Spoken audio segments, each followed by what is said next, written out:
What's up, Team Arlene Vlog, sa aking mga new followers. Maraming salamat po sa inyong pagbabahagi ng aking content. Welcome sa aking YouTube. YouTube vlog. Diba? Dito po tayo ngayon sa Hong Kong. Kung inaakala po ninyo, sa Pilipinas lang po may mga installment. Nagkakamali kayo dahil dito sa Hong Kong meron din po ditong installment, especially dito po sa gadgets.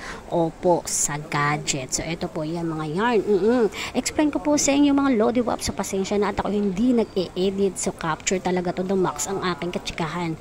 So anyway, ito po ng mga gadgets na available for installment type. So for example, this one, Xiaomi Redmi 12 5G.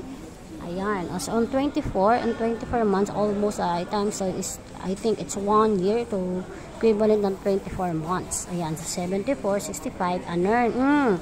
Kung ang monthly po nila, o kaya ginagamit po nila tong credit or as a Sun Mobile, parang 80, para mga SIM natin dyan sa Pinas, so ganito po ang bayarin nila, 65 HKD within 24 months until ma-assume nila or makuha nila yung presyo ni Redmi. Sa mga user po lang ito, user ng mga anich nila. So ayan, meron din po talaga ditong mga ng mga nakakainganyo. Oo.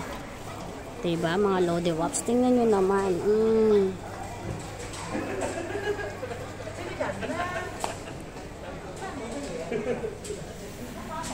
Wow, Galaxy Z Flip 5. Oh my gosh. Talaga namang mapapasana all ka na lang talaga.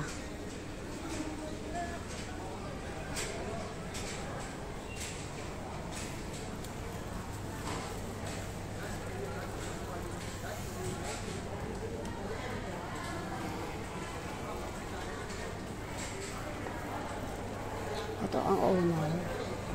Ayan mga lodi wops. Ayan. Talaga naman, kapag sumahod na tayo kay Anech, pwede na tayo mag-upgrade nang makita naman ang ating pinagpaguran. Opo, real talk po yan. So, since ako po ay busy yan pa sa car, hindi ko pagamay. So, upload lang ako ng upload sa YouTube, ganun. Ayan,